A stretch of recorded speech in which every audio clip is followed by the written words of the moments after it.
Happy Thanksgiving week. We are the only playbook, episode 22. It is Monday, November 22nd. Thanksgiving is right around the corner. Make sure we keep the turkey away from you, Shove it, so you don't fall asleep. Thank you so much for joining us. I got me, Sweet Car, Shove it, usual suspects. How are we doing, guys? Yeah, man, doing pretty good. Can't wait for 3 more days until Thanksgiving. Yeah, man, I'm gonna feast on everything except for turkey during the podcast. I want to make sure I stuff the stuffing with turkey hiding in there, so then you eat it and you start to slowly fall asleep. Like, what's going on? What's happening to me? Oh man, that would suck. But it's okay because we got candy yams and we got all these other things too. So I will indulge on everything. Yeah, I feel like I'm pretty stuffed. I've already been given so many presents this year. Yeah, it's hard for me to want anything more. Presents in terms of like fantasy or into just everything in general. Presents in terms of this guy that has 2 legs and just gets a lot of touchdowns. Yeah. The gift that keeps on giving, the Jonathan Taylors of the world. Must be nice. Sometimes you get Jonathan Taylored, sometimes you get Austin Ecklered. Yeah. You just don't know what's going to happen. Sometimes you get Doug Martin. Yeah. Shout out to 7 years Shout out years to ago. 2013. But again, we appreciate you guys tuning in. Special week, Thanksgiving. Again, a time of giving thanks and eating a shit ton of food. So I wanted to just do a solid and go around the room and everybody tell us what you're thankful for. Oh, wow. I guess I already went. What were you thinking? Oh, Jonathan Taylor? Damn it. I'm so thankful for Jonathan Taylor. But yeah, not just that, but just if you guys really want to hear the real story, then I'm just thankful for all these opportunities I've been getting. Like, as long, I think I've said this before in the podcast, like episode 2 or 3, but like as long as you pursue like your passions, like with intention, it'll lead you directly to your purpose. And like I feel like that window it's getting closer and closer. Yeah. So. Yeah, no, that's solid. I think that just the fact that we're doing this and that we are stepping closer and closer to become more of a, I guess, put our foot in the door in terms of this fantasy football world, and people are responding to us and talking to us online, and we're getting our information out there. It's only going to go up from here. So I'm thankful for you guys and being able to have a platform to be sharing our thoughts. Yeah. I'm very, very thankful for all this food that I'm going to eat in 3 days. That we're going to have to make ourselves? Yeah, that we're going to have to self-make on Wednesday night or Thursday morning. Yeah. But seriously, yeah, you're right. Piggybacking on both of you guys, just being here 22 episodes in, 11 weeks in, this football season will always be remembered as a special season for us because this is the year we started doing this. Who knows how long we're going to keep doing this, but 2021 NFL season is always going to be, hey, remember that year we actually started our podcast? Yeah. So I'm thankful for this football season and everything that it's brought us. Yeah. I will also be thankful for Tom Brady even more if he just feeds Evans and doesn't give the ball to Godwin not once. Wow. And I will be very, very grateful. What's the point differential there? It's 15 points, and he's got Godwin also. So I've got Brady, he's got Godwin, and I think he's got the kicker too. The kicker as well. And you're down 15. I'm down 15. Oh man, yeah. It's gonna be tough. Yeah, you gotta hope Brady treats Godwin like the redhead stepchild that's not gonna get any food on Thanksgiving, and then he feeds Mike Evans like the fat kid loves cake reference. Yeah, pretty much. Mike Evans is gonna be that kid this week. I hope so. Mike Evans should be hungry. Yeah. So, no, absolutely. Again, appreciate you guys joining in. We're so thankful for all the support on social media. Otherwise, we wouldn't be able to do this as well as we can. Instagram, TikTok, Twitter, all the applications where you can pretty much listen to podcasts: Apple, Google, Spotify, Anchor FM, YouTube. Like, subscribe, follow, tweet at us, everything. Thank you guys so much. Keep it coming. Let's jump into the first segment. Shashot, again, another week, another slew of injuries. Give us the rundown. Yeah, so I'm going to give you guys the updates we've received today. There's a lot of stuff to go over, so I'm just going to go over the stuff that's pertinent to this moment right here today. So Rashad Penny, he came back, and he kind of had like one electric run, and then he pulled his hamstring soon after. So he's probably not going to be playing this upcoming game, but something to look forward or just keep an eye out for because he may actually play. It doesn't seem to be that serious, so we'll see what that's all about. Kamara still not practicing. The expectations was he was going to start, but he's still not practicing, so I'm not sure what's going on there. But again, we warned you about this a long time ago. This is a pretty big deal when they start picking up random running backs. We knew that it was a big deal. Michael Carter, he's got a low-grade high ankle sprain that's going to keep him out for 2 to 3 weeks. Remember on the waivers we mentioned Ty Johnson last week. If by chance you picked him up, this is going to be the next 2-3 weeks are going to be probably the only time we're going to use him like as a true running back. So yeah, that's going to be the replacement there. Jordan Howard, he looked like a nice little complimentary back to Sanders. But then he sprained his knee. So he's probably going to, I don't know if he'll lose his job completely, but he's not going to be playing week 12. So if Boston Scott has like a resurgence, then I guess they're going with the hot hand approach. I don't know what they're doing, but that really hurts Jordan Howard. And he's older, and he's kind of like a journeyman now, even though he's not super old, but running back shelf lives are low. Yeah. So there's probably no like hurry from the Eagles standpoint to get him healthy quick. They're probably take their time, make sure he gets right. So. Right. And they got a pretty good schedule coming up. Yeah. So, I'm sure they're not like too eager to like rush him back. Yeah. But yeah, he definitely won't be playing this week as of this moment. CD Lamb. So it's a weird situation here. He got a concussion, didn't play the rest of the game. Whereas I noticed some players got concussions and they continued to play last week. They're going to get fined.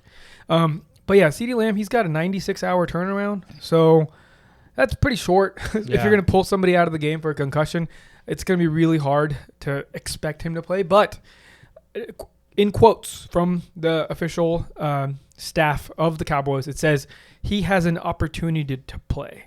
So, take what you want out of that information. It's way too early. They do play on Thursday, so that's the short turnaround I was mentioning. So at least you'll know if he'll play or not before you have to set your actual lineup. Yep. So it's good. It's also bad. Fields, also playing on Thursday. Again, he bruised his ribs. We thought it was broken, but that's what we thought about Tua. We thought he bruised it. It turns out to be broken. So what you learn from that information is that you can't trust the in-stadium x-ray reports. They're never true. You got to wait the next day. So today is that next day. And turns out on the updated x-rays, he still doesn't have a fracture. But the thing, what I'm getting out of them investigating it to this extent is that he's in pain, right? And he has to play Thursday. Again, short turnaround, ribs. That's tough for a quarterback. Running backs could probably power through those things. But it's going to be hard for a quarterback. So I expect Andy Dalton to play as of this moment right here.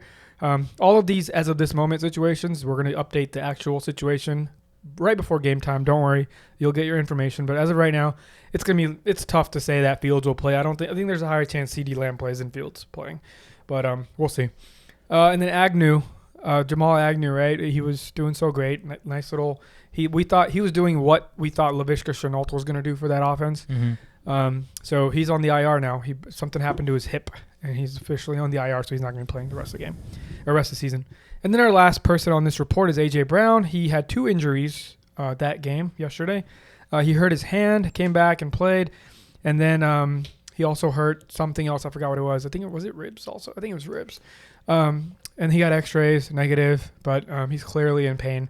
So this is just A.J. Brown's season in a nutshell, just injuries coming back.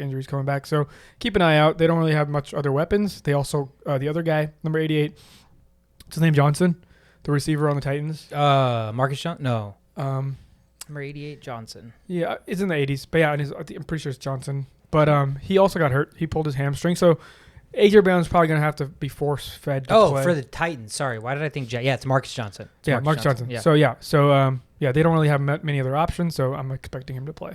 But, yeah, that is the injury report as of right now. We'll see if things change, things add by Thursday.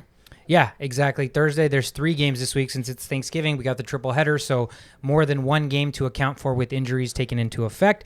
Again, @OnlyPlaybook on Twitter, where you're going to get all the up-to-minute injury updates up until Thursday, up until game time. So appreciate the injury show. Let's jump into the actual action we saw this weekend, kicking us off with Thursday night when we were recording last. I think the game was going on. Currently, the Patriots were at the Falcons.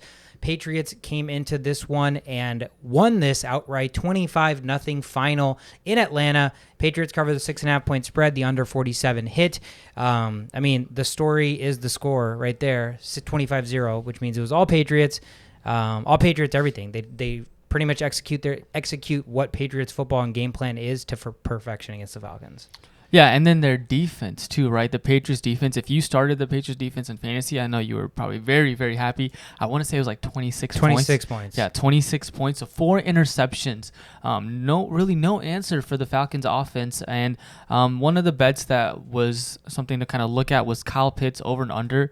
And I think it was like 62 or 63. And under definitely came in. Bill Belichick had a game plan to not let their number one. They're their best player, yeah. He always with Patterson hurt, the best player on number the one team. target. So only 26 yards.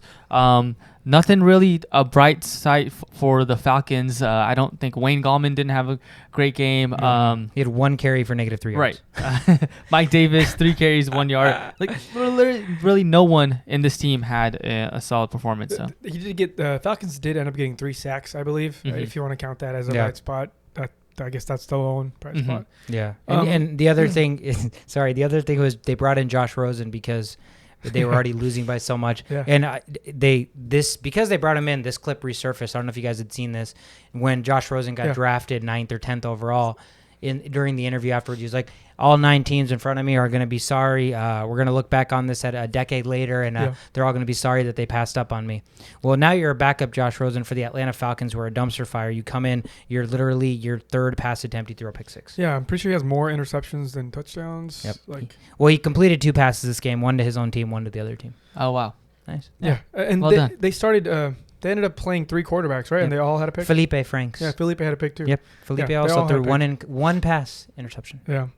Here's some stats about the game. So the Patriots have 120 or more rush yards in 7 straight games. That's their longest streak since 30 years ago. Yeah. And they've also scored over 24 points in that span, which is their longest streak in 5 years. So they've actually gotten better. Like, this team has improved in a lot of categories. And one last thing is, so Patriots have outscored their opponents 63-0 over their last 7 quarters. Like, this defense is playing lights out. Yeah, they're only getting better, and they seem to be kind of in peak form, figuring things out. Mac Jones continues to Mac Jones, and all of a sudden the Patriots are 7-4, and in a really firm playoff contention spot there. Mm-hmm. So I know nobody wants to take on the Patriots in the playoffs. No. So. Yeah. Good freaking team overall. They're going to be taking on the Titans next week, so another team we'll talk about who was a big disappointment this week, but that matchup should be good on paper. Falcons get a winnable game at Jacksonville next week. One last thing. Yeah. Stevenson actually had more carries than Harris this game. Yeah. Stevenson had 12 carries for 69 yards. Harris had 10 carries for 56 yards. I'm not sure why they did that. Probably because the game was just so beat up. Yeah. So all I'm trying to point out from this situation is Harris is still the dominant back in this field as far as running the ball goes.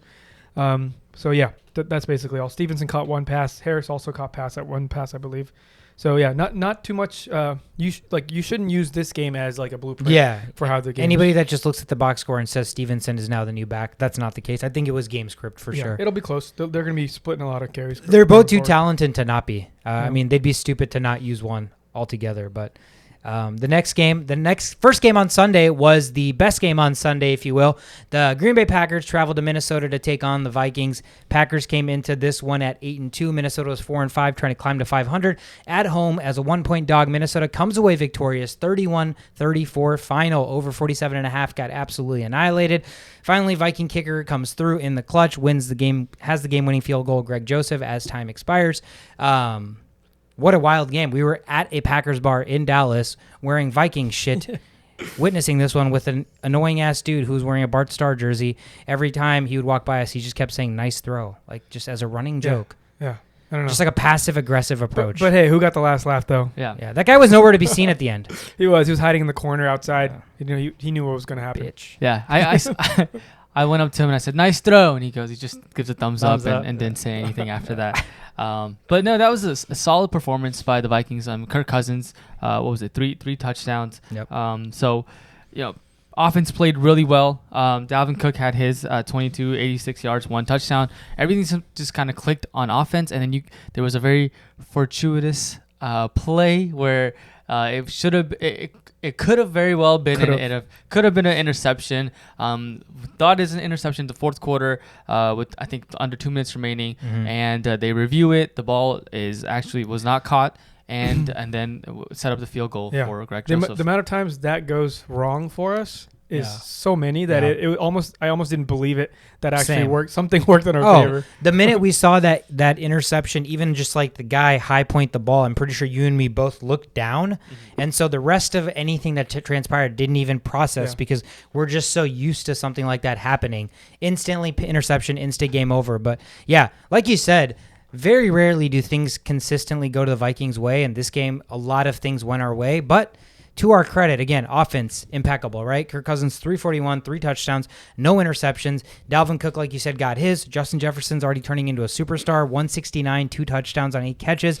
Adam Thielen, the perfect co-superstar there, 8 for 82 and a touchdown. So this is exactly what we've been wanting from the Vikings. Yeah. Like I told you, Dalvin Cook can still get his, and the Vikings' passing offense was what you remember from this game, right? Yeah. Because they're playing to their strengths. Mm-hmm. What sticks out to me is Kirk Cousins went 24 for 35, right? That's usually his normal numbers, right? Mm-hmm. But what went differently in this game is we were aggressive. We were aggressive, ripping the ball downfield.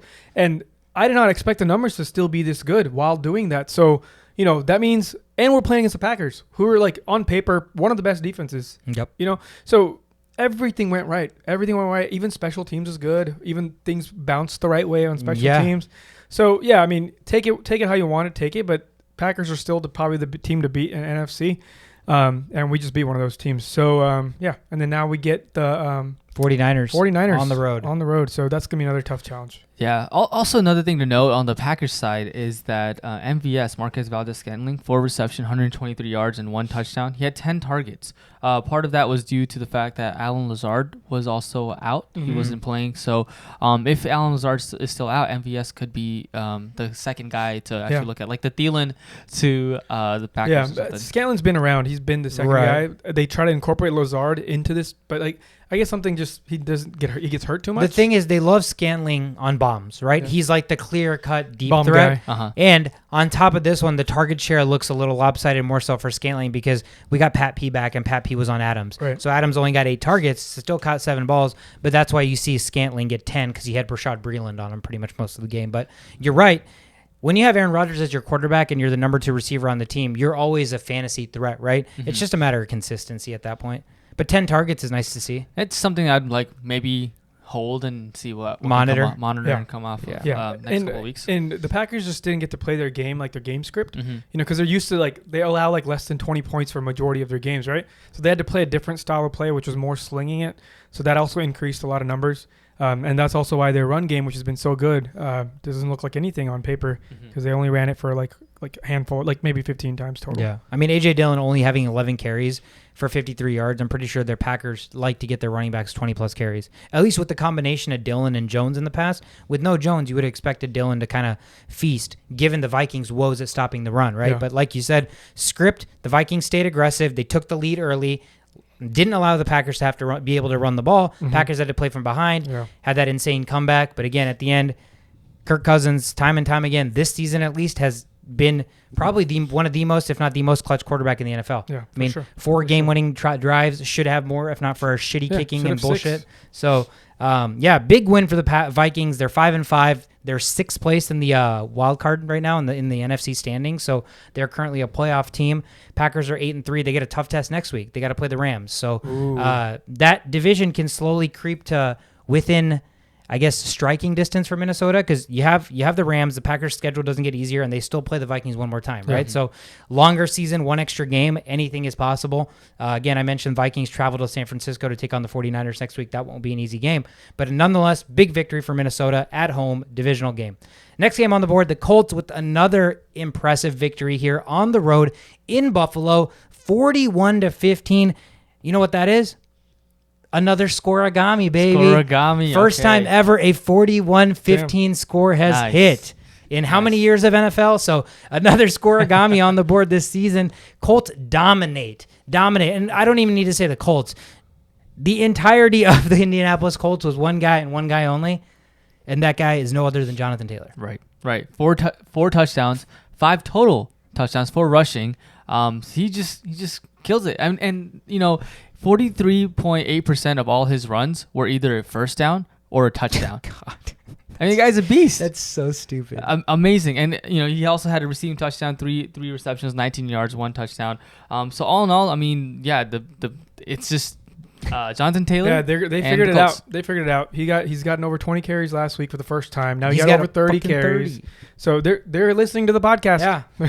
But not just that. I guess they shouldn't have listened, because last week I was like, if they're gonna do daily fantasy football, don't pick Jonathan Taylor because too expensive. He's too expensive. It doesn't matter at this point. The dude's just gonna get his, and it's just gonna happen. And like, this was the biggest test. Is the Bills. They allow so far this year they've allowed 5 total touchdowns to running backs entering week 11. Jonathan Taylor doubled that. Just took all 5 of those. So it's doubled like, at this point, I don't know what to expect. The easy part of the schedule's over, and this was the beginning of the hard part of the schedule. So I was like, maybe trade him. There is no schedule for Jonathan Taylor. But that's what it looks like at this point. I mean, I don't know what to say. You score 41 points. Your running back has 32 carries, 185 yards, 5 total touchdowns. Like, you dominate a game where your quarterback went 11 for 20 for 106 yards. You threw the ball 106 yards total, and you won 41-15. I mean, that's about as dominant I've seen a single kind of player performance, specifically a running back. I mean, that just brings me back to, like, Doug Martin, Sean Alexander, the 6 touchdown days. I mean, Kamara last year. I mean, this is again a once in a lifetime performance from Jonathan Taylor. He is the real deal. I mean, now you're seeing all these clips come out of those guys talking in the locker room. They're like, God, this kid's it's for real. Like, he's really good. Like, well, like yeah, he is. I mean, it's insane. He's fast. He's strong. He cuts well. There's nothing that Jonathan Taylor cannot do. Yeah, and then on the Buffalo side, womp. Yeah, but there is a bright side here. Oh, I got to hear this. Stephon Diggs. Oh, yeah. God, with just 4 catches. 4 catches, 23 yards, 2 touchdowns. Also, Dawson Knox. Yeah, he's back. He's back. Yeah, 6 receptions, 80 yards, but he also saw 10 targets. So most on the team. Yeah, most on the team. If the Bills can kind of get things rolling, you would expect Dawson Knox to be a viable starter for you. Or, on the flip side, the Bills only scored 15 points and couldn't score a lot of offense with Dawson Knox being the lead target getter. I almost wonder why Stephon Diggs gets 6 targets in this game. I don't know, because the Colts have a terrible secondary. That's my question. Why is your tight end getting 10 targets and you pretty much down the entire game, right? Mm-hmm. And you have Diggs, Beasley, Sanders, and those guys combine. Listen, for 15. Any bad defense can be a good defense when you know the quarterback's only passing. Yeah. Right? So when the Colts just score every play, get turnovers early, and just rack up the points, they're going to throw. And then you just eliminate the deep threats, and all you got to do is cover enough, and that's why Dawson Knox gets so open, because they're allowing those short passes. Yeah. And that's all the Bills could really do. Yeah. It's just a matter of game script. It went out of hand. It went out of hand early. Again, it comes back down to Josh Allen just not being this MVP caliber quarterback where having, everybody talked about it. I personally was like, if nobody asked me, but if I were to say something about who I thought the MVP was going to be week 1, I would have probably been like, Josh Allen seems like a good candidate. He's not playing like that. He's been sucking since week 1, to be honest with you. He has these flashes of plays that he makes. He's a playmaker, but is he a solid quarterback? That you're going to have to wonder. Yeah, I'm yes. So I don't put him in the Mahomes echelon, but we already know the talent is there.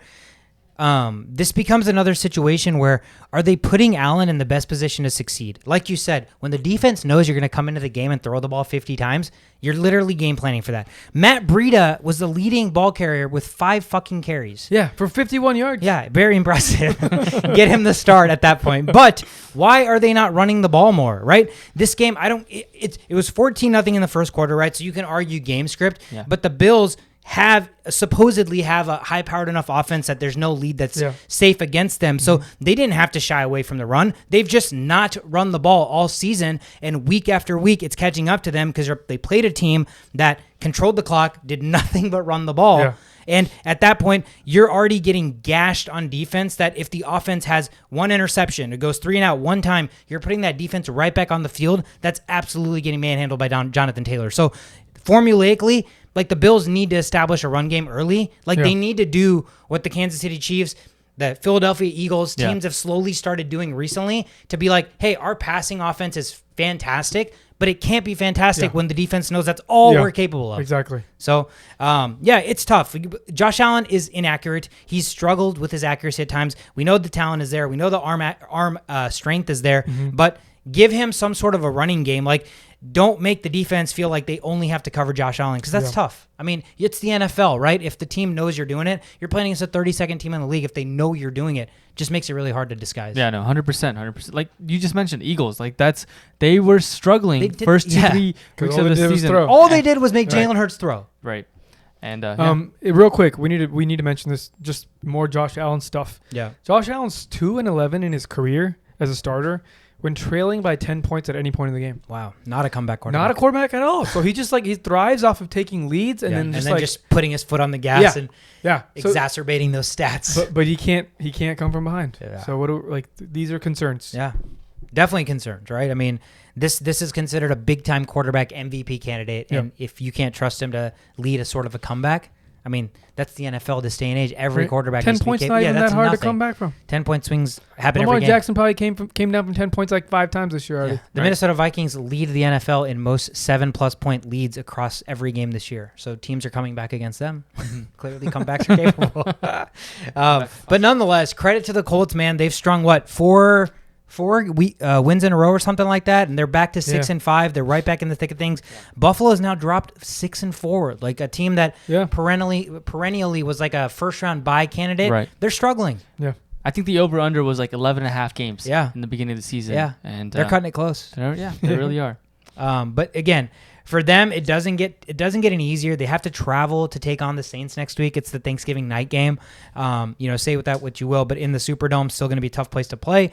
The Colts doesn't get easier either. They're at home, but they take on the Bucks. So another big perennial superstar team.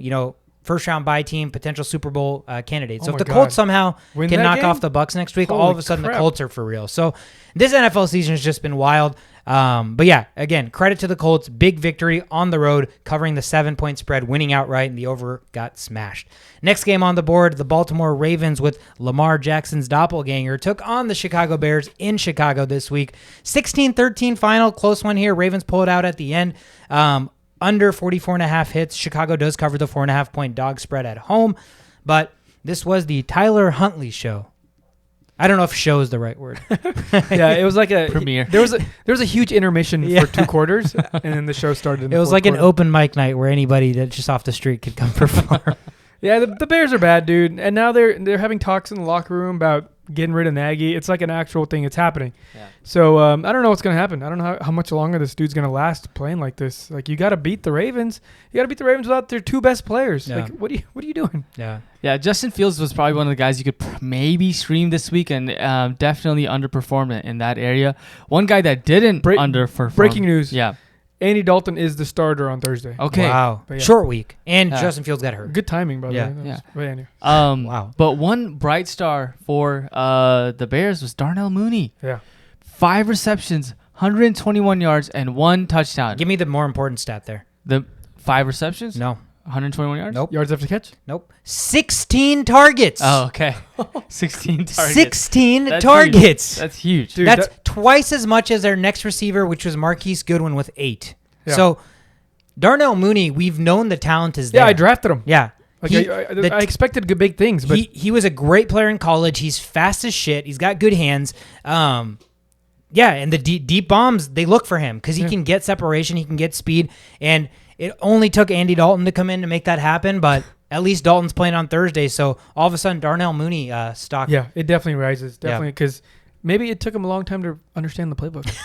I don't know, but there's talent there. I've seen him drop passes too. I've seen him not make catches that a Devontae Adams would, or so I'm not like expecting him to be this breakout superstar. Sure. But he is a viable fantasy start if he keeps playing like this. Yeah, he understood the assignment, but one guy that didn't understand the assignment was Le'Veon Bell, who got released by the Ravens.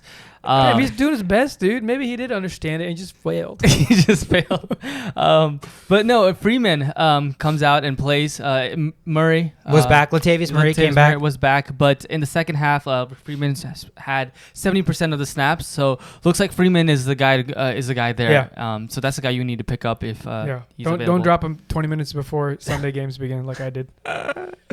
So I mean, 16 carries versus 10 carries. Ran it a little bit more efficiently. Had the touchdown. So yeah, I definitely think, from historically speaking, the way Latavius Murray is used is a lot of vulturing touchdowns. Mm-hmm. And you got to remember their quarterback's Lamar Jackson. So, yes, Freeman is their starter, but from a week-to-week perspective, like how valuable is Devontae Freeman? He scored in like 4 straight games now. Yeah. But it's all been like situational stuff. Yeah, that's why it doesn't give me a sense of like ease. Like, you know how you have trap games? Yeah. These are trap pickups. He's a trap player. He's a trap star? It's just really hard to find good running backs. Yeah. I know. And so, absolutely. if you have him and like, you probably start him. You have to start. He's a starting running back, so you start him. And pick him up. Right.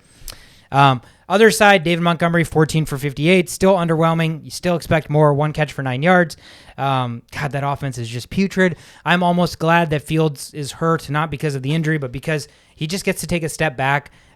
This Bears team isn't going anywhere this season, so at least from like a production fantasy standpoint, I got to believe Andy Dalton elevates Montgomery, elevates Mooney, as we can see, and maybe when Robinson comes back, absolutely elevates Allen Robinson. So fantasy-wise, I think Dalton gives fantasy players the most excitement. Long term, obviously, he's not the solution. And to your point about Matt Nagy, I was reading something, or I was listening to something on the way here. When they asked him who the starting quarterback was going forward, he said we don't know. He's like, we got to evaluate that. Now, there's 2 ways you can go with this. 1, he already knew Fields was going to be injured long term. That's why he said that. 2, at this point, Justin Fields is the starting quarterback, right? Like, I don't think that's a question. Yeah. So how do you empower your starting quarterback who's young? How do you empower a team that's struggling? Like, you have to be definitive. So week to week, you just keep saying, I don't really know. We'll have to look into that. That doesn't embody a lot of confidence in Justin Fields. And so I think that, along with probably everything else, the way Nagy conducts himself, he talked about how like he doesn't believe in taunting. He's like, there's a sense of professionalism. So this old school thought process, I don't think is jiving with the Bears locker room, if you will. So that could be a problem. I think up until last week, OddsShark has him as the most likely candidate after Urban Meyer to get fired. So definitely something to watch out for. But nonetheless, Ravens with, again, Lamar Jackson, doppelganger, Tyler Huntley,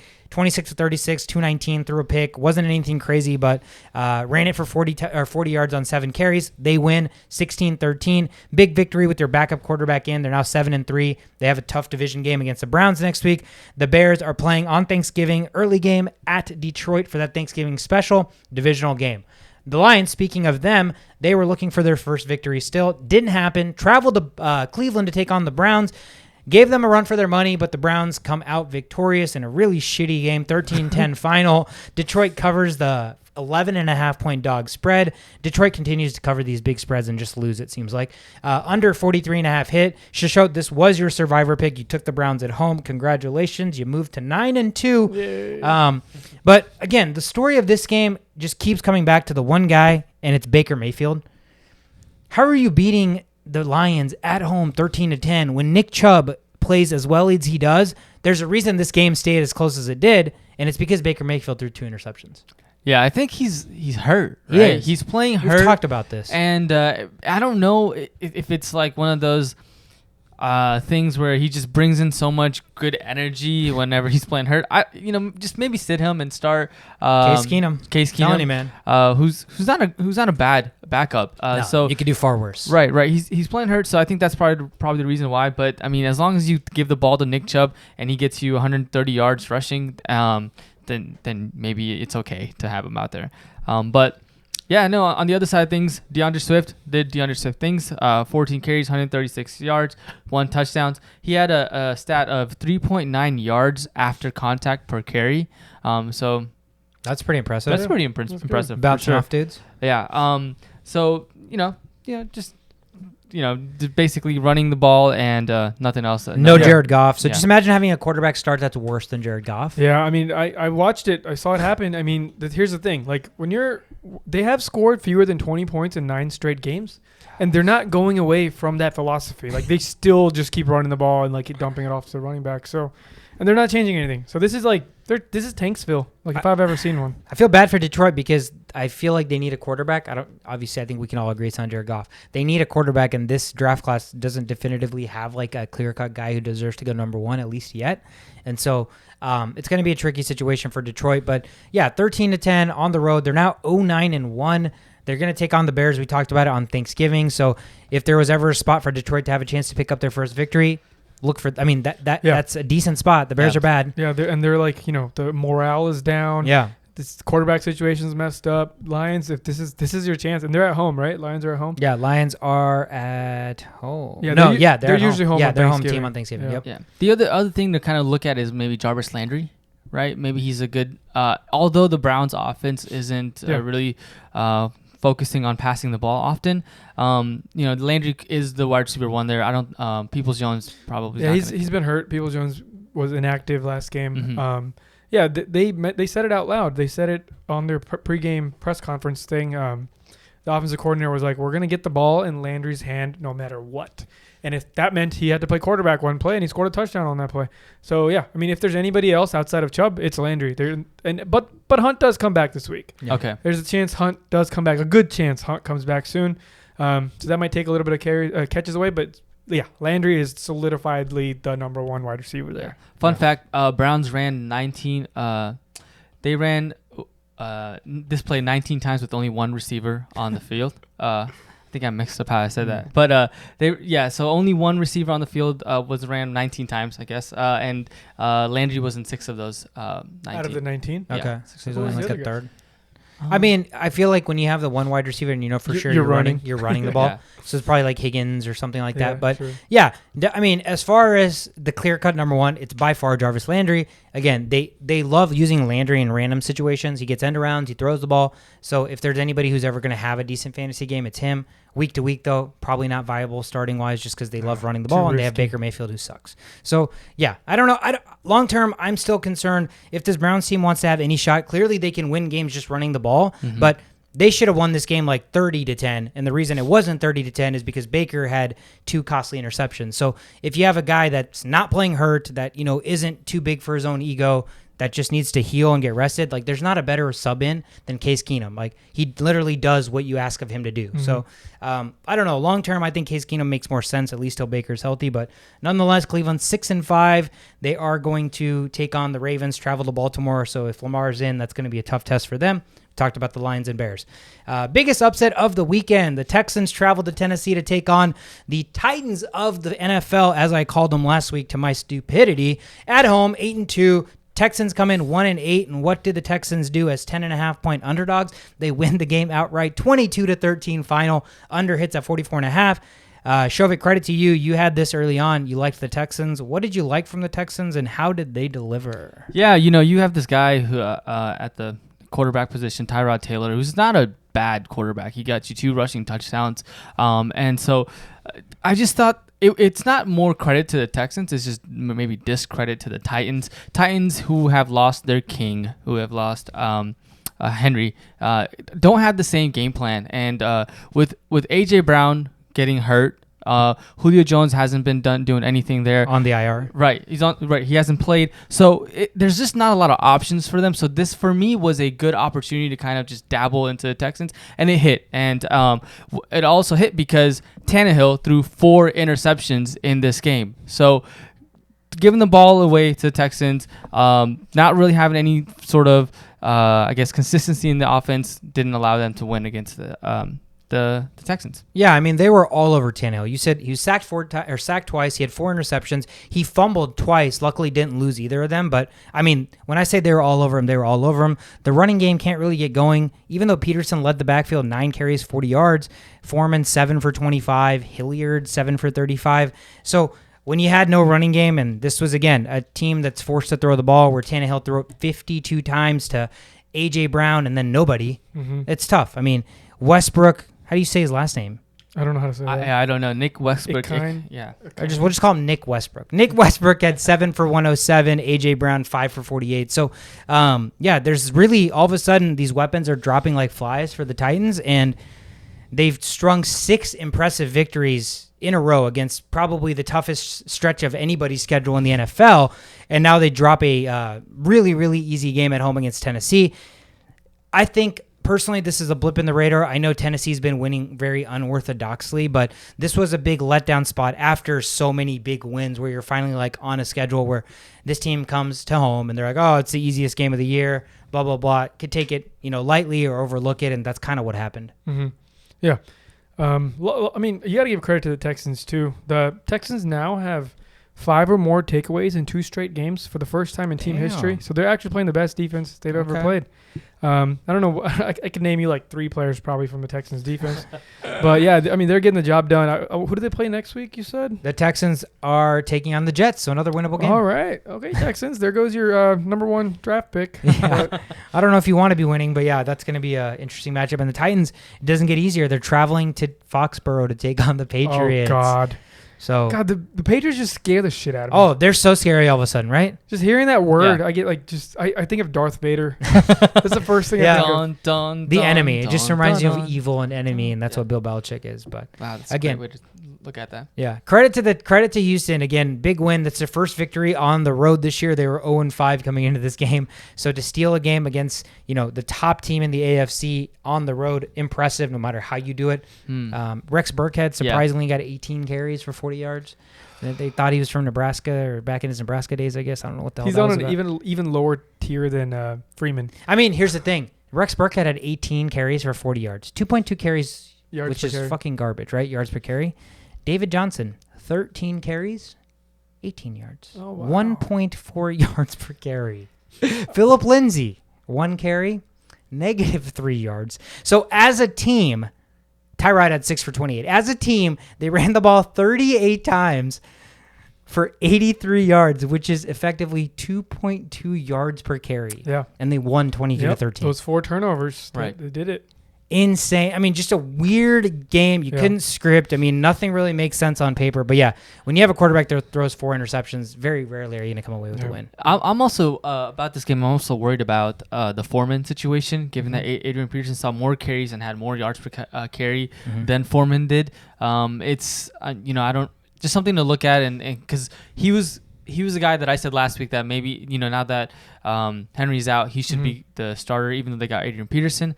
But that may not be the case. Yeah, I'm not going to look at this game and evaluate anything, to be honest with you. I'm going to wait for one more game. I said not to start Foreman last week, but he's a hold. He's just a stash and hold. But yeah, there's definitely not enough evidence from this game, especially to see what's going to happen, because I expect the Titans to be winning majority of the games. And in those situations, they've busted out Foreman. So just using that logic, Foreman still, I don't want to cut ties with him. But they did bring in Dontrell Hilliard, and I don't know anything about that. No, that's just random as fuck. Right. So they just trying to throw a wrench into our fantasy world. Oh, here's a random running back that we're going to give 7 carries to. So yeah, so we're going to have to wait at least another week. Yeah, let's wait a week where the game script goes the Titans' way and they actually win, and then we'll see kind of how they utilize their running backs. But it is weird to see AP with 9 carries in a game they were losing. But takes us to the next game. This was the shitty game on the board in terms of matchups, but the Dolphins traveled to New York to take on the Jets. Dolphins come into this one 3-7. The Jets were 2-7. Dolphins win this 24-17 final. They covered the 3.5-point spread over under. The under comes in 44.5. This was my survivor pick. I moved to a cool 11-0. Pat my own back there for a second. 11-0, impressive to do nonetheless. Hoping to get 18-0 because then that could really market our podcast and be like, nobody else in the world had 18-0 survivor pick. But this story was what it always is for these two teams, right? The Jets decided that Joe Flacco gave them the best chance to win because the Dolphins blitz a lot. So they thought between Mike White and Joe Flacco knew how to read and adapt to blitzes better. Flacco actually had a decent game. 24 of 39, 291, 2 touchdowns, didn't throw an interception, only sacked twice. And he basically had the coming out party for Elijah Moore, who we've talked about is uber talented. We saw it on display with his speed, 8 for 141 and a touchdown on 11 targets from Flacco. We talked about Crowder. He's 6 for 44 for a touchdown and 7 targets. But the story is the other team, the Miami Dolphins. Myles Gaskin, 23 carries, 89 yards. Myles Gaskin had 3 catches for only 7 yards, but did get in the end zone. Tua Tagovailoa continues to be a solid quarterback. I just don't like watching him play, though. There's nothing about watching Tua play that makes me excited. Maybe watch it on a mirror, so then he looks like a right-handed quarterback, and then it makes me feel better. I mean, numbers look good. 27 of 33, 271 or 273, 2 touchdowns. Did have an interception. Was not sacked a single time, which is impressive. It is. PFF continues to talk about how the Dolphins have historically one of the worst pass blocking offensive lines ever. Wow. Not just this year, ever. And Tua the one thing that he's doing right, the one thing that he's always done in Alabama, he's notorious for getting the ball out quickly, and he's doing that, and that's leading to victories. So whatever inefficiencies or inabilities that Tua's natural athleticism hinder him in, he accounts for that by getting rid of the ball quickly, leading no sacks, more efficient offense. They beat the Jets. The Jets defense, it wasn't horrendous. So 24 points by the Dolphins, pretty decent. What did you guys like or see from this game?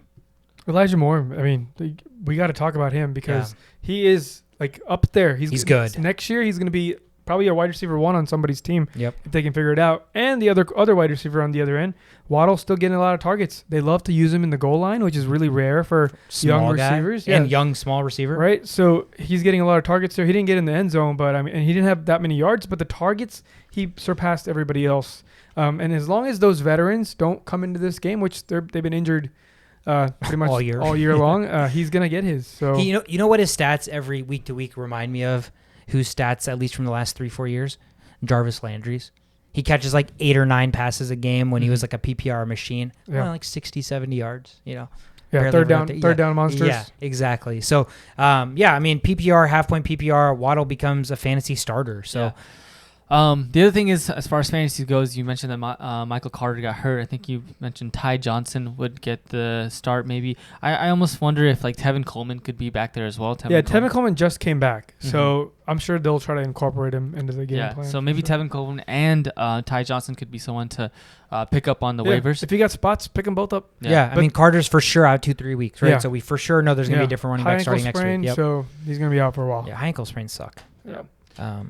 But yeah, I mean, Michael Carter, 9 for 63, he gets hurt. Tevin Coleman just reminds me of like the Eagles' Jordan Howard usage, where it's like Ty Johnson's here, where you have Boston Scott, like young running backs that at least can prove themselves or have like upside where you're trying to figure out what they can do. Yeah. And then you have a guy that's been like bouncing from team to team, the 49ers, the Falcons. Now he's on the Jets. Like clearly he's an afterthought on the most random teams, like, but here he is. I'm healthy, so give me some touches. That's what him and Jordan Howard, I'm like, guys, you guys have already had your heydays in the NFL or lack thereof. Give these young guys a chance. Stop stealing carries for no reason whatsoever. Go be a coach in college football. There's no long-term benefit to Jordan Howard or Tevin Coleman getting carries.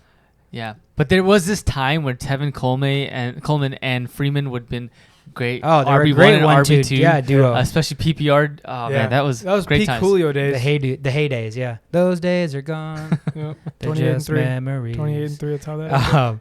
But yeah, nonetheless, the Dolphins take care of business. They're 4-7. Again, long season, so they're still technically not out of it. The Jets are 2-8. They're probably out of it. Dolphins take on the Panthers next week. Won't get easier. Jets have a winnable game. They're at Houston. They're taking on the Texans. And again, this was my survivor pick here, was Miami. The next game on the board, the New Orleans Saints traveled to Philadelphia on this resurgent Eagles team. Eagles came in at 4-6. The Saints were 5-4. The Eagles, with a lot of points on the board, 40-29 final, they come away victorious. They were only 2-point favorites, and they covered that outright. They score 40 points on the over-under being 43, so that over got absolutely smashed. Run. I mean, this was some run, Forrest, run shit by the Philadelphia Eagles, who we talked about 3 weeks in a row. They changed their game script. Is this going to continue? They're taking on the number one run defense. Yeah, the Eagles said, fuck you to the number one run defense. Yeah, so did I last week. I was like, I'm not afraid of the Saints. They don't scare me, especially, and I did mention the Eagles are a dynamic offense. They're forced to be reckoned with. They got Jalen Hurts, and Jalen Hurts, a pretty good quarterback. He doesn't have to showcase what Patrick Mahomes has to showcase to win because they have his legs. Like, you saw that juke play. Like, the dude's running around like breaking ankles. He looks like a skilled position player, but he's playing quarterback. Yeah. So, and he's accurate. So, like, I mean, I'm scared for whoever the Eagles have to play the rest of the season. Like I said, there is no game plan. What do you stop? You stop the run? I guess you stop the run now. Like, maybe that's what you do. But we'll see. We'll see if other teams figure this out. And also the rise of Devontae Smith. He's coming in hot. It's coming hot. He didn't have to do crazy. He's only had 4 receptions for 61 yards, but he made crucial plays.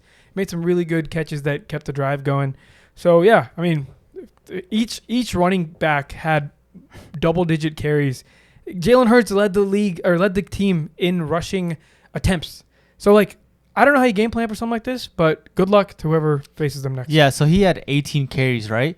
That's tied 10th most all-time by a quarterback in a game. Holy shit. Yeah, no, so that's insane. The total rushing yards for the Eagles was 242 yards. So you mentioned complete game change of script as far as what they used to do in the first weeks, and then now what they're doing, and it's working for them. So solid performance by the Eagles, and just getting the job done by running the ball. 2/3 of their plays, right? 50 total carries between 4 guys versus only 24 throws from Jalen Hurts. So 2/3 of their plays are rushes. So they're literally running the ball. They don't care what defense they're taking on. They have so many different guys that can be dynamic. Hurts keeps it, gives it to Sanders, gives it to Howard, gives it to Scott, on an end around to whoever. So they are incredibly dynamic on the offensive end. Hurts only had to throw for 147 yards, and they still won. So the reason why, like, when you look at this, it looks like they ran the ball, right? It looks like running formations, but they weren't running formations. It's those 18 from Jalen Hurts. Yep. That's the part that's you can't game script that shit because it looks like a 5 wide receiver set. You get your defense ready for 5 wide receivers with a bunch of cornerbacks, and then all of a sudden it's a run play, So it's like that stuff is not on the stat sheet, and that's the stuff you can't game plan for. Because when you look at the stat sheet, you're like, oh, they run a lot. Let's just stop the run. Game over. But then you got a quarterback in shotgun formation running the ball, then like everything just changes. So it's going to be really tough to see what how to stop these guys. Yeah. One thing about the Saints is Adam Trautman, their tight end. He had 8 targets, and with those 8 targets, he had 5 receptions, 58 yards, and 1 touchdown. So I think it's like back-to-back 5+ targets for Trautman. So someone, a tight end to kind of consider moving forward on your waivers and to start. Yeah. Ingram's still getting the touches while Kamara's gone too. Right. I'm not sure how long Kamara's going to be gone, but as long as he's gone, I guess you start Ingram with no questions asked. Yeah, Trautman had 6 targets, 5 for 32 last week, 7 targets the week before, 6 targets the week before. So targets are definitely there. Production seems to have steadily increased with them utilizing the run game and the play action. So something to look out for. But like you said, Ingram's been solid as a replacement for Kamara. At least for me, I picked him up and have been playing him since then. But it's tough for the Saints. Trevor Siemian can't quite get it done. I mean, he actually made some bad throws this game. His worst game probably in his 3 games that he started, 22 of 40, 3 touchdowns, 2 interceptions. And the Saints have to take on the Bills next week. So Saints are now back at 500 where if their defense is not carrying them, there's not a lot to like with the offense. Yeah. So it's a tough game script for them. Hopefully when Kamara comes back, they figure out a way to utilize Kamara and Ingram because right now, Ingram seems like their best offensive player. When Kamara comes back, he's clearly their best offensive player. And shout out to the Saints for also just flushing a bunch of money down the toilet today with giving Taysom Hill another random extension with a bunch of money. Explain that one to me, please. I'm still waiting for somebody to give me a legitimate reason why Taysom Hill continues to get paid ridiculous amounts of money to play like 3 plays a game. How many plays was he in the game last week? None here. Unless he's hurt, he was in no plays. It doesn't even show like the plays that he was in without getting that ball.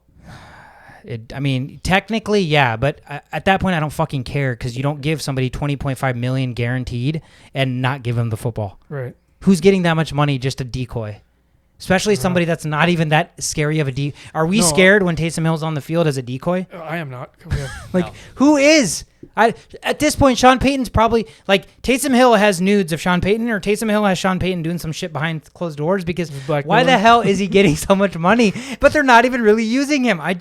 I'm waiting for a Saints fan. If there's any Saints fans out there that listen to this, tweet to us. We'll get you on this podcast so you can have your own segment and explaining to me why they pay Taysom Hill the money that he's getting paid. He's actually a coach as well. I don't know. I'm just kidding. I don't know. Yeah, maybe. I don't know. He's about to get engaged to Sean Payton's probably. Son. Probably. Yeah, probably.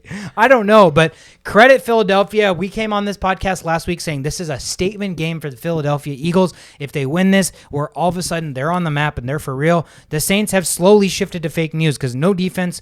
When the defense doesn't show up, the Saints are not a good team. Philadelphia all of a sudden is a team to be reckoned with. Again, they can beat you every which way. So watch out for the Giants divisional game next week. They take on the Giants. Again, the Saints will take on the Bills on Thanksgiving night. That's the night game on Thanksgiving. But next game on the board, another upset. Big implications here in terms of rivalry. Ron Rivera and his new Washington football team traveled back to Carolina for his old stomping yards. And they took on the Carolina Panthers with Cam Newton. They come away victorious, 27-21 final. Washington were the dogs. They covered the 3.5-point spread, and the over 43 hits. This was a good game. This was a really good game, back and forth. I really liked what I saw, at least from Cam, from McCaffrey, that offense. All of a sudden, DJ Moore becomes fantasy relevant again with Cam. But Taylor Heineke, man, the tenaciousness of Taylor Heineke gets the job done for another week. Slowly rising. They could go 11-6. They could. They play the Eagles twice. I mean, that's a divisional matchup. They could win those. Yeah. But I mean, I'm not saying they will, but I think Cam Newton had a pretty strong game. I think the reason that the Panthers would have lost is if Ron Rivera kind of just put up a great game plan against Cam Newton, and that wasn't the case. Cam Newton, solid numbers, 21 for 27, 189 yards, 2 touchdowns. And ran for a touchdown. Right, too. ran for 10 carries for 46 yards and a touchdown. So that they weren't able to stop Cam Newton. I think that the football team with Terry McLaurin and Heineke were just able to score enough to be able to beat the Panthers, which kind of it goes against the narrative about the Panthers defense as well. So most weeks they've showed up, and this week they just kind of didn't. So kudos to Washington football team to be able to score. Yeah, I mean, I think the reason we look at the box score and the numbers look all great for Carolina, so we're like, where did they fall short? Well, one, I think I have an issue, not just as a McCaffrey owner, but we all know the value that is Christian McCaffrey, and I don't know in any world where Christian McCaffrey should only have 10 carries in a game. Yeah. I don't believe that should exist, and the reason why, the numbers to back that up, is Cam's numbers are fantastic. The Panthers on third down were 2 of 9, right? So they could not extend a single drive. Why couldn't they extend a single drive? Because maybe Cam Newton was, the pressure was on Cam Newton to make plays, right? When you have a guy like McCaffrey, use him to your advantage. You should not be 2 of 9 on third down. They were 1 of 3 on fourth down. The time of possession completely in Washington's favor, right? Gibson, 19 carries, 95 yards, very efficient day. You got to like that if you're Antonio Gibson owner. If you got into the end zone, that's a really, really good day. And they had the ball for 36 minutes. The Carolina only 24. Yeah. What did we say last week? We said there's only one way Washington football team wins this game, and that's by controlling the clock. And that's exactly what they did. And when Carolina had the ball, they couldn't extend drives. 2 of 9 on third down, like I just mentioned. So game script-wise, Carolina is a run-first football team, especially with Cam Newton, right? We knew with any other quarterback, they just feed McCaffrey. But now you have a quarterback that's also a run-first quarterback. They should be running the ball even more in the sense that they should be converting because they should have shorter third down conversion. They should extend drives. But game script-wise, it didn't go that way. And I think the biggest glaring thing to me is, again, you have a guy like CMC. I don't think if he's 100% healthy, there should be no game ever where he only has 10 carries. Yeah. He did have 7 receptions, so maybe it's just one of those things where instead of giving him the ball, but it typically gets like 20 carries and 7 receptions. Yeah. So the fact that Cam had 10 carries, McCaffrey had 10 carries, clearly they're loving this read option play where Cam's keeping it, which is not bad, right? They should by all means run that because you have 2 guys that can keep it, 2 guys both at which the defense almost in the same perspective have to account for, right? So no matter who keeps it, the defense is at a disadvantage. But with all that being said, yes, 7 catches is great for Christian McCaffrey, but we've seen him do that even in games where he's getting 20 carries. So yeah, I'm wondering if it's like health. That's my biggest thing. They're probably just like easing him into it. They know that they know what happened the last 2 years when they force fed him, and they're probably like, okay, we're gonna get destroyed by like media and everybody if we get him injured again. So maybe they were just like, okay, we'll just ease you into this, and if we really need it, then we'll use you. Yeah. I think from a Panthers fan perspective, you still don't have to write them off. They're 5-6, still in the playoffs. Again, they didn't turn the ball over. Box score, everybody had a great game. You just have to be a little bit more efficient on third down. That allows the Panthers to play their game script and control the clock, and that's when they win. So just a couple of third down conversions that they didn't get, and that was the difference in the game. Again, for the Panthers, they travel to Miami to take on the Dolphins next week, so another winnable game to get back to 500. The football team, they are going to be at home against the Seahawks on Monday Night Football, so, that's a coin toss if I've ever heard of one. The next game on the board, the 49ers travel to Jacksonville to take on the Jaguars. In a week of crazy upsets, was this going to be another one? Absolutely not. It was not. The 49ers dominate 30-10, cover the 6.5-point spread. Under 45 comes in. Shove it. Your survivor pick was the 49ers. Congratulations. You are now 6-5. 49ers are now back to 500 at 5-5. They're taking on the Vikings next week. Another game where the 49ers kind of do what the 49ers do, right? Run the ball. Yeah. Deebo Samuel all of a sudden has become a running back. Right. Only 1 catch. For I think it was 15 yards, but 8 carries for 79 yards and a rushing touchdown. So that dude can do anything and everything. Yeah, right. Brandon Ayuk as well, 7 receptions, 85 yards, 1 touchdown. I don't have anything to say good about the Jaguars from this game. I think the Jaguars are just the Jaguars. I do. Okay. Trevor Lawrence didn't have a pick. Oh, okay. Wow. One bright side there. No turnovers. He didn't fumble it either. Nice. Good for 16 him. for 22. Consolation victory. Trevor. 158 yards. But another guy that we talked about last week is Jeff Wilson.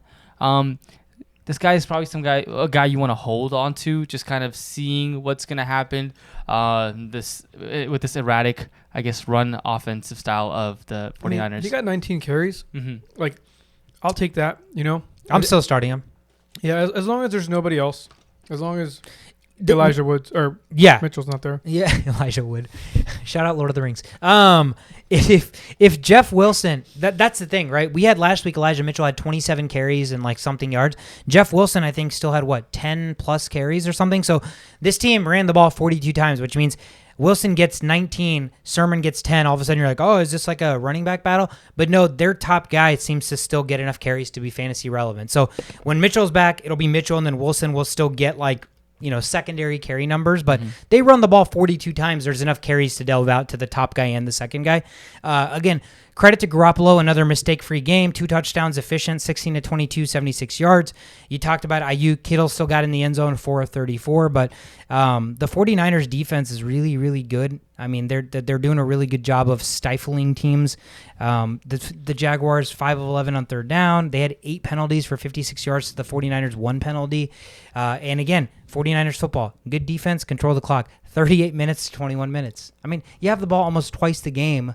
You're getting so many more opportunities. That seems like the most simplistic formula that anybody could be like, how do you win a football game? Have the ball longer. Right. Yeah. It works. Yeah, we'll see how long they have the ball next week when they play the number 1 offense in football. Hell yeah. They're never touching the ball, baby. Fuck the 49ers. We're going to lose. Yeah, but 5-5, they're back in this NFC race again. I think they're tied with Minnesota, but the Minnesota has the tiebreaker. So with the 7 teams for the playoffs, again, they're right in the thick of things. The Jags are 2-8. They get the Falcons next week on the road. So, and by the way, can we get the running back designation for Deebo Samuel?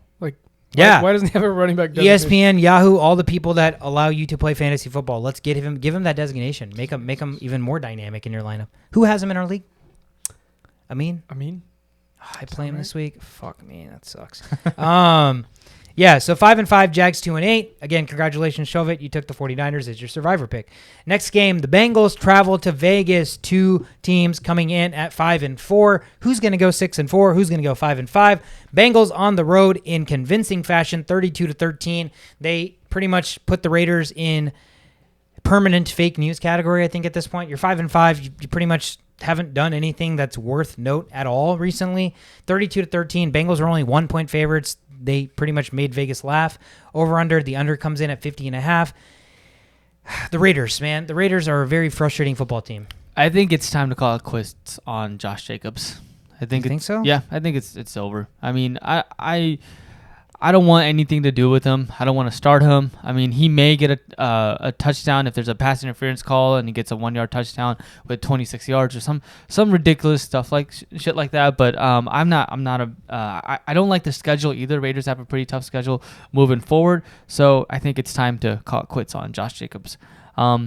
But outside of that, Darren Waller, 7 receptions, 116 yards, so solid performance. Nice there. to see him back and relevant. Yeah, and then another guy on the other side of things, Joe Mixon, just low-key having a solid fantasy year. 30 carries, 123 yards, 2 touchdowns. They just love giving him the ball, man. They do. They 30 really do. carries. The only thing is, if only he was more involved in the passing game, which he had 0 targets last game. But outside of that, Joe Mixon, I mean, if you drafted him, he's just doing great things for you. For sure. The Raiders, I don't know, man. I don't get this team because I can see them easily beating the Denver Broncos, and they might even pull one against the Chiefs. Yep.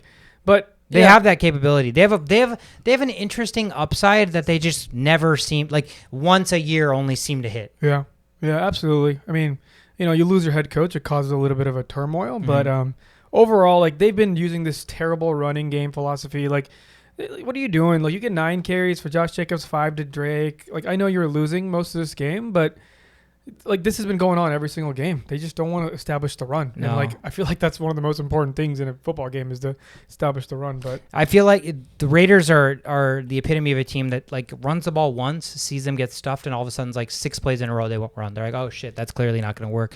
Their their run blocking is really, really bad. But at the end of the day, you have 6 guys carry the ball for a total of 18 times. So they're trying their best to mix and match who touches the football. Maybe just try to run the ball consistently with 1 guy or 2 guys or whatever. But there's no running game. Carr is just... it's run out of What's gas. the word I'm thinking of? He's very up and down. Why am I... He needs an alignment Inconsistent? change. Sorry, holy shit. Brain fart. Inconsistent. Like some weeks he looks like he's top echelon. Like, you're like, oh shit, Derek Carr. Like, Yep. kind of a days. big deal. And then some Yeah. weeks he looks like this. And you're just like, Derek Carr, you did nothing of relevance. Like, you just put up box score numbers and there's nothing to show for it, like, other than surface level. So, I don't know. The Raiders completely underwhelmed me. I had a lot of faith in them early in the year, but I thought the whole Gruden thing was going to actually pump them up and the team was going to rise to the occasion. But no, dude, they're 5-5 and Yeah. shit's looking... No deep threat, no Ruggs. That kind of hurt them. Edwards is not performing like he should be. He had no targets. I don't think he had Brian any Edwards targets. had no targets. Deshaun Jackson, who they picked up for deep threats, had no targets, but had a Right. carry for 4 yards. So what are you doing? Yeah, I mean it's a Bengals defense. Bengals defense is What are not you? good. Yeah, that means Vegas.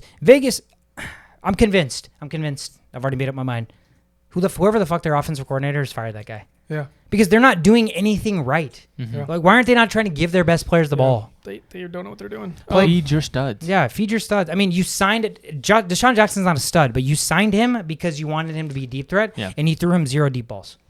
Make it make sense. Yeah, one thing that does make sense is when the Bengals are winning by 25 points. Since 2011, they're 55-6. Wow. So They have 6 losses of when they're up by 25 points. No. Yeah, when they're scoring 25 points, they're not up by 25. Okay. They When just they scored. score 25 points. Okay. 25 points or more. Yeah, They usually win those games. yeah. That's pretty sick. impressive. Yeah, that's really good. Yeah. 55-6. Mhm. Take those records all day. Bengals play your Steelers next week, Shovit. So big divisional test there. Raiders are at the Dallas Cowboys, that midday Thanksgiving special game. So it won't get any easier for the Raiders. The Cowboys are the next game on the board. They took on the Chiefs this week in what we thought was the game of the week, but as is every big game that's overhyped, it was a big disappointment, more so a defensive showcase.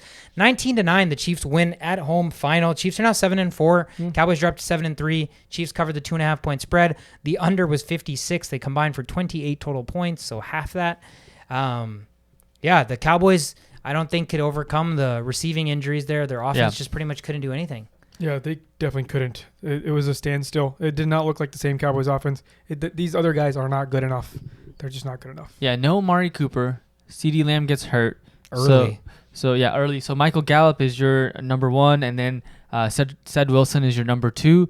Michael Gallup kept getting so many targets, though, right? It was like the balls just kept getting thrown to him, but he just couldn't really capitalize. He did get 5 receptions, 44 yards, but not CeeDee Lamb numbers. Cedric Wilson is a great number 3, but he's not a good number 2. Mm-hmm. Like when the second best cornerback has to be on him, he starts spazzing out. Like he drop a couple passes. Like he did. He had one right? big drop in the middle of the field. I remember that. So like there's a real reason why these number 3s aren't number 1s or number 2s. Yep. It's because they need to prey on the weaker opponent. Yep. And I agree with that also with Gallup. I think Gallup is a Number above 3. average number 2, but Okay. with the minute he becomes your number 3, he's like one of the best number 3s, Yes, right? yes. So when he became number 1, all of a sudden it's Yeah. difficult. Like Yeah. he's not getting in a separation where those targets are not catchable to him just because he's not a number 1. Yeah. So it was tough for them. I wish they would have ran the ball more. I'm not really understanding why they didn't. The game was never it was a really close out of game, hand. right? But for Pollard only to get 7 carries, Zeke to only get 9. I know Zeke got hurt and he kind of rolled over his ankle, but Pollard was flashy. Like his runs were great.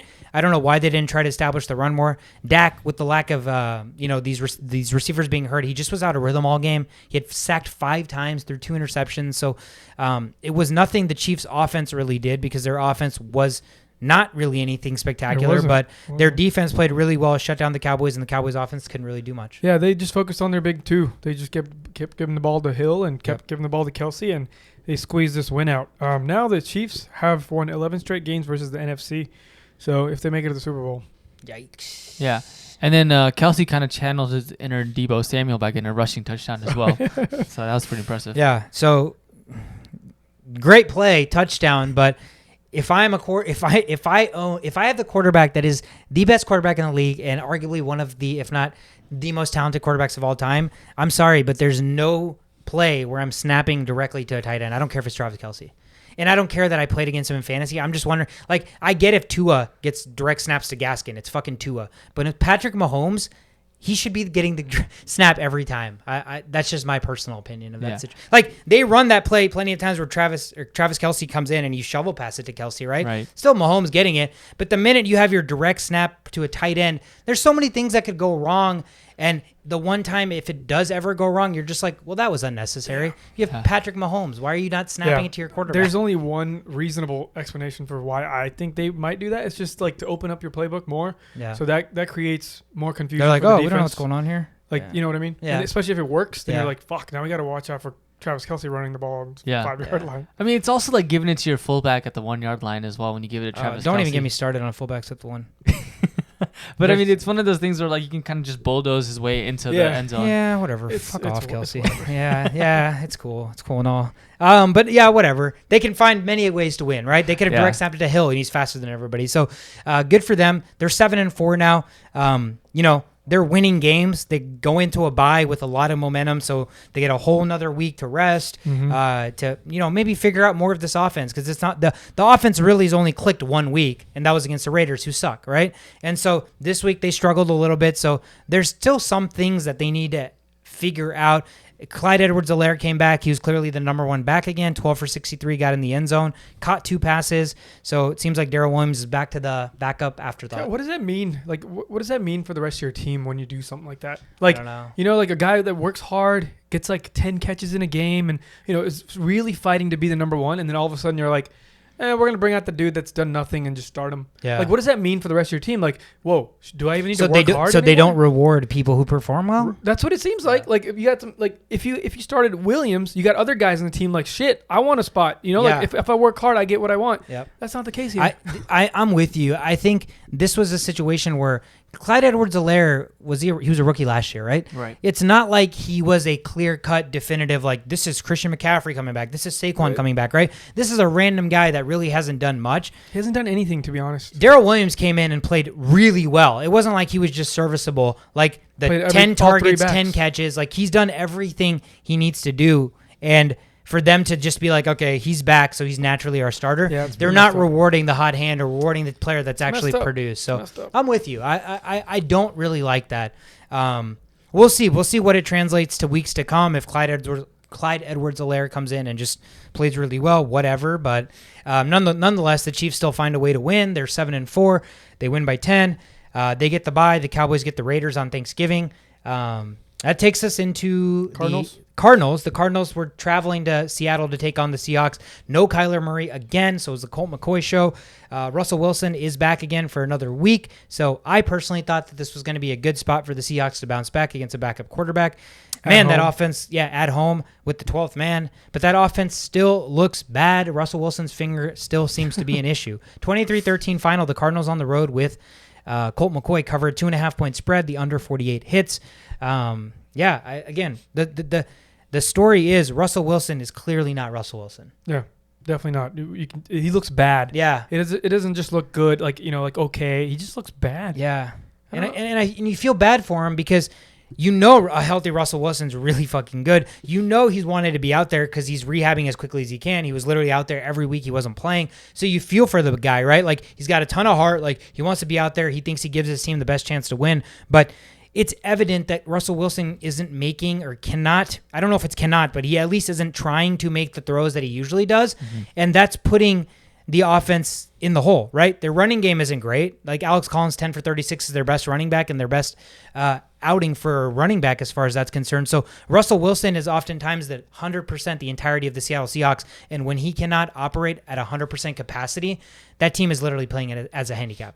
Yeah, no, I agree. I mean, if you can't throw the ball, then you can't. As a quarterback, then you can't win games. But they also aren't getting help from the rushing all their running backs either. Like Alex Collins, 10 for 36, average 3.6 yards per carry.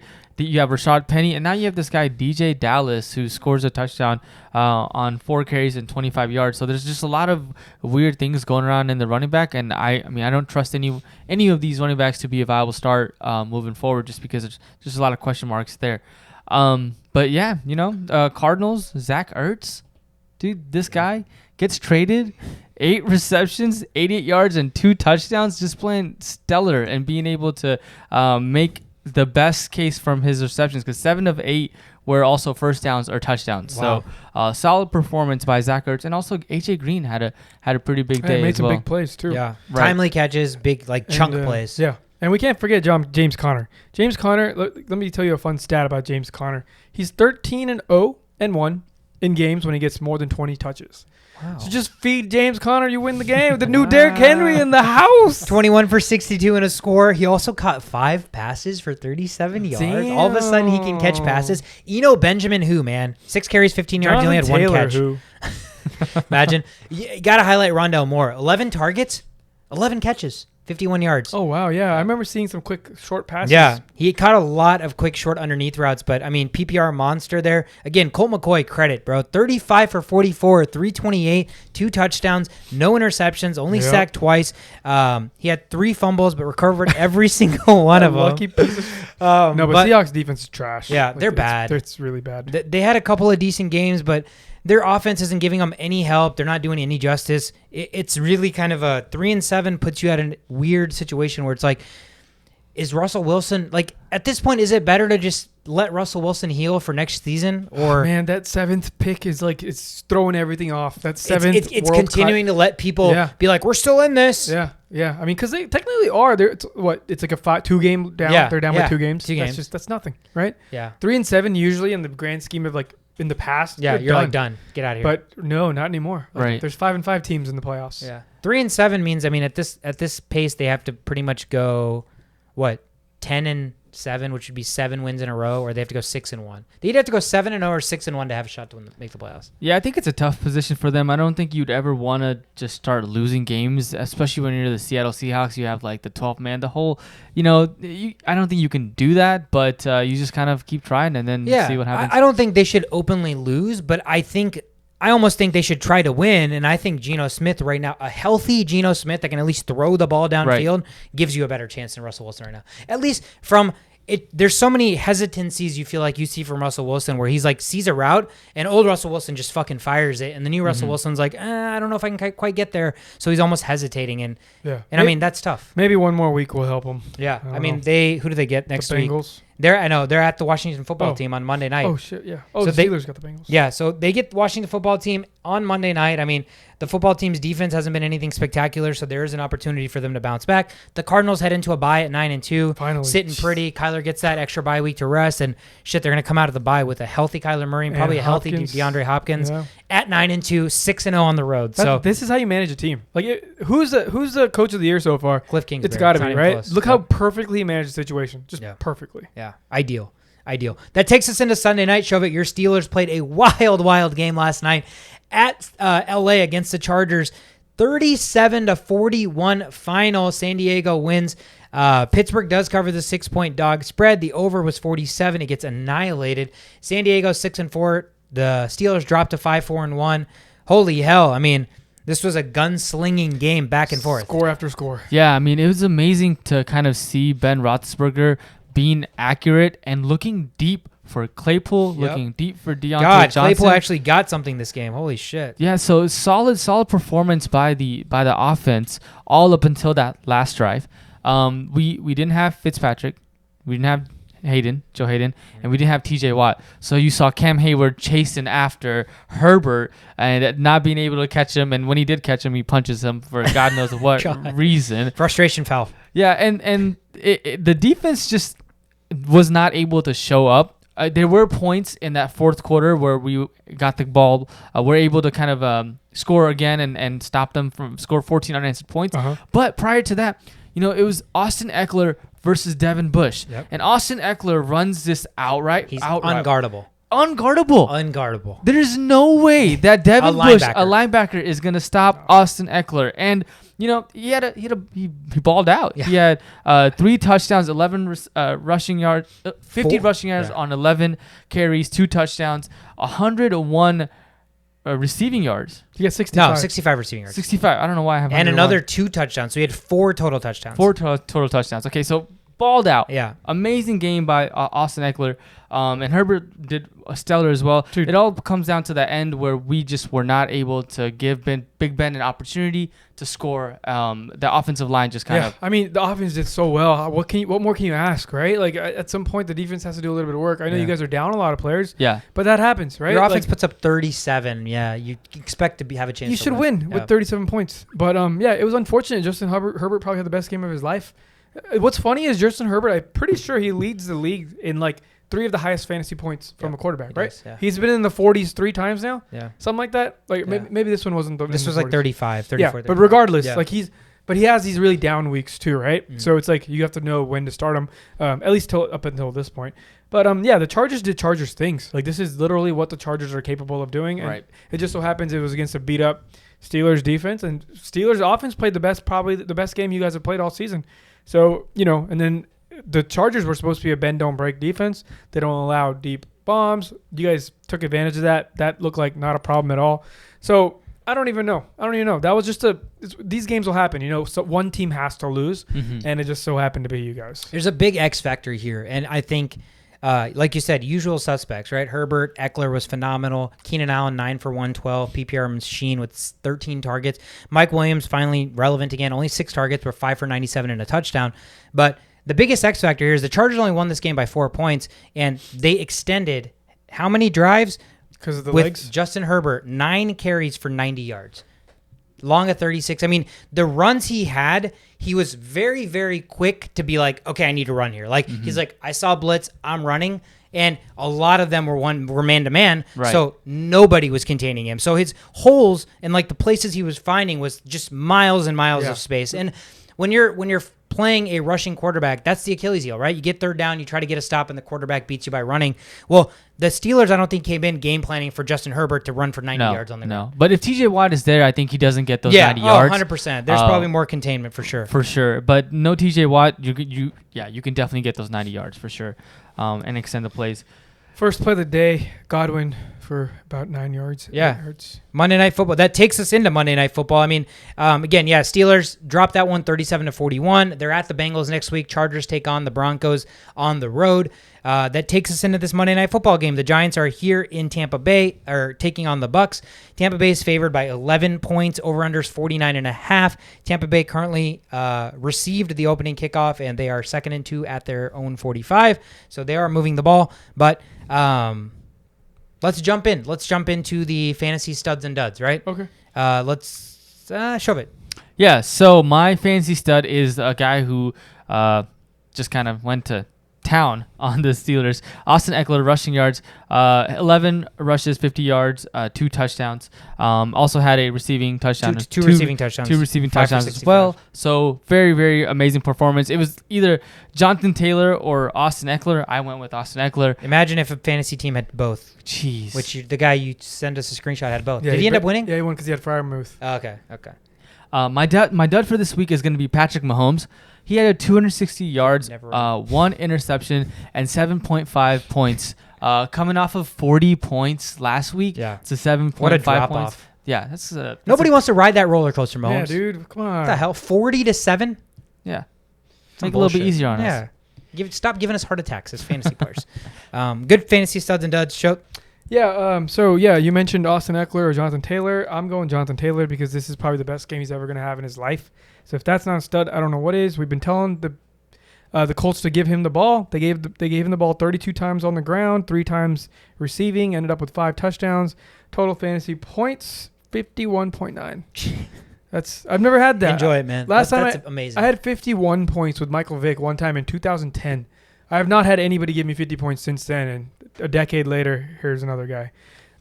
So anyways, that's my stud. Dud will be Bills defense. I had some friends tell me, oh, why you not start the Bills defense? Why you start the Browns defense? Well, that's why, buddy. That's why. Stay in your lane.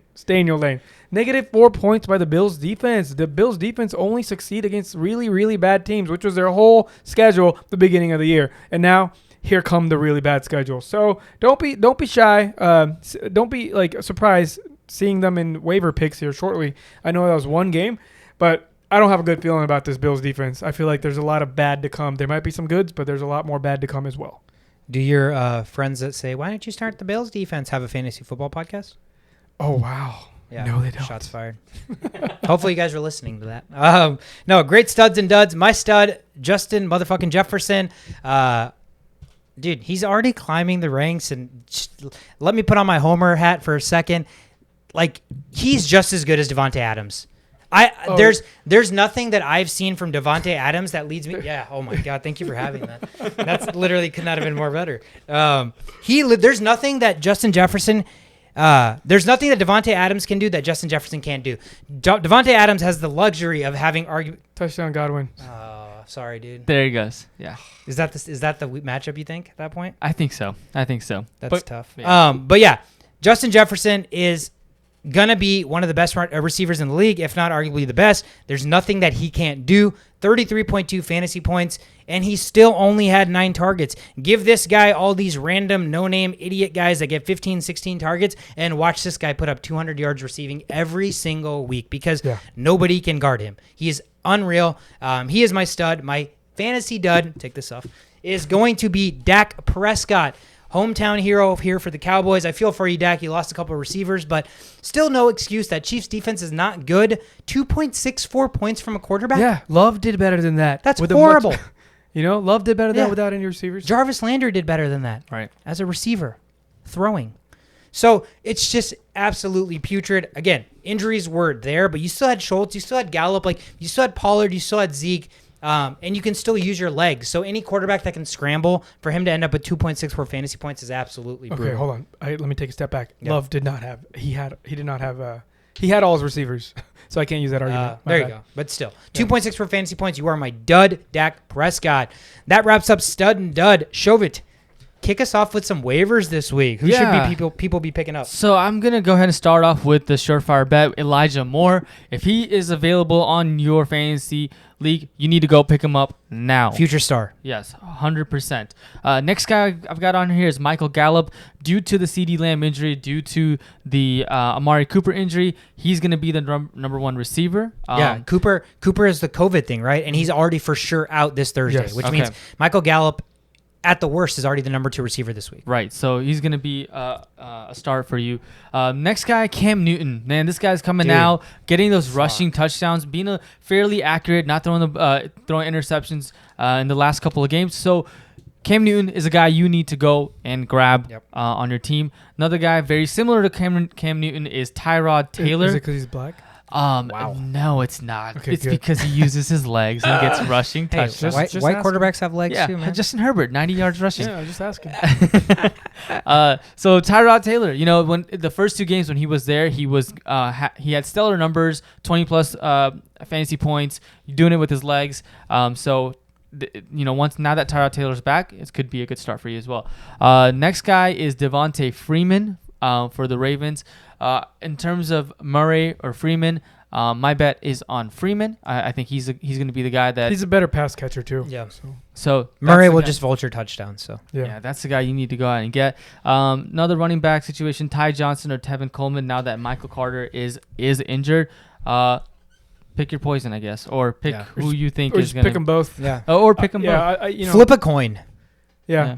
I mean, there's no evidence. We all would have thought Michael Carter's backup all season was Ty Johnson, right? Right. Michael Carter goes down. Why? Yeah. Tevin Coleman's been gone for a while. He just got activated, so I mean, I don't know. But that almost should feed into the narrative more. He just got activated. He's been gone for a while, right? So he's working his way in. Ty Johnson's been there every week. He's getting carries when Carter's healthy. Yep. So Carter goes down. Naturally what happens where everybody automatically RB2. assumes it's got to be Ty Johnson. No, right. Here comes fucking Jordan Howard wannabe. Tevin Coleman comes in and gets a bunch of carries. So that's the world of fantasy football. Yeah. So there's really no answer in those two. And it may very well be Ty Johnson, but just keep your eye on Tevin Coleman as well. Rex Burkhead is one of those guys that he got the most carries last game. You get 18 carries, you get put on this list. Right, beat out David Johnson as far as who had the most carries. So let's be real here. Who had the less shitty If you day. need to pick up Rex Burkhead, you're Your probably fantasy not making the season's over, playoffs. bro. But that's okay. You get those Burkhead points. I look at 18 carries and I drool and I salivate because Josh Jacobs could never. Yeah. Yeah, Rex Burkhead or Josh Jacobs, who do you start? Fuck. I mean, at that point, there's a window waiting for right there. All right, next guy. So we're gonna go to receivers now. More receivers. Darnell Mooney. I mean, this guy. Pick him up. Yeah, looks like he's gonna be the guy to get the most of the targets for the Bears. And I don't know what happened to Allen Robinson. He's hurt. I mean, he's hurt when he comes back. Receivers are more viable now with Andy Dalton at the helm. For sure. Changes the script completely. Next guy, Marcus Valdez-Scantling, could be the wide receiver 2 now that Lazard is not there. Could be the surefire wide receiver 2. So some guy that you want to monitor, maybe stash and hold. Just get ready for the drops. Yeah. Because they're coming. Next guy, Nick Westbrook-Ikhine? I don't know. Let's get back on that one. I don't know how to pronounce it. Yeah. He is the receiver for the Titans. No A.J. Brown potentially. No Julio Jones. No Johnson possibly because of the hamstring. Yeah, Johnson hamstring. Josh Reynolds just got released as well. So, Wow. I mean. They're releasing guys with more injuries. How bad was Josh Reynolds? I mean, he started against the Lions. Oh, he did? Yeah. So he should be the clear-cut receiver 1 if A.J. Brown is out. Last guy, Adam Trotman for the Saints, 16.7 points against the Eagles. He saw 6 targets in each of his last 4 games. So this could be a tight end for you to continue starting moving forward. So, yeah, those are the guys I have. That's the waivers. Anybody else we miss on that? Not really. No. No. Kenny Galladay sighting here. Okay. Yeah. By the way, Galladay and Tony are on a lot of waivers. They shouldn't be on waivers. Yeah. Watch this game and you'll immediately want to pick them up. So we're gonna go enjoy Monday Night Football. That wraps up episode number 22 with Week 11 recap. Happy early Thanksgiving to everybody that's listened. Again, great time of year. Eat a lot of food.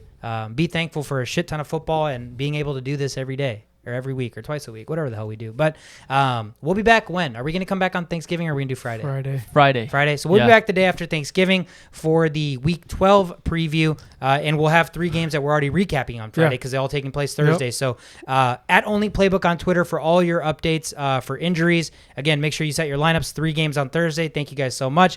We're the Only Playbook. We'll see you on Friday.